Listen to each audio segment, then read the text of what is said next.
প্রতিবন্ধী বিশ্ববিদ্যালয় এমপিও করার দাবিতে লাগাতার আন্দোলন। আশা আকাঙ্ক্ষা পূরণ হবে। একদিন কাগজে দেখলাম তিনি বলেছেন প্রতিবন্ধী বিদ্যালয়গুলো একটা ঝুপড়ি বেঁধে বসে আছে, এদের বেতন দেয় কি করে? এরা একটা স্কুল খুলে বাড়ি কাজ করে, বিভিন্ন জায়গায় কামলা দেয়।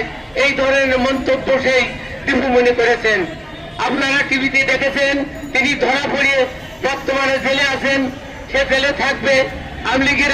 আমলিগের যে নেতা কর্মী ছিল তারা আমাদের কথা দিয়েছিল, তারা স্বীকৃতিটুকু দেয় নাই।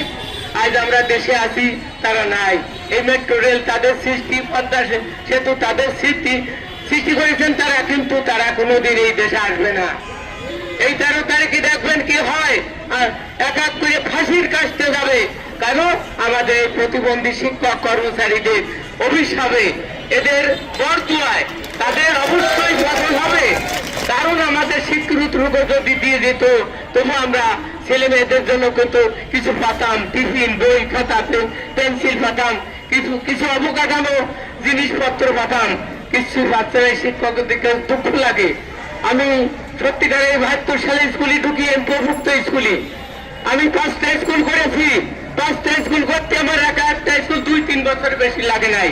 আমি দুটো কোএডুকেশনের স্কুল, 3টে মাধ্যমিক বালিকা বিদ্যালয় করেছি।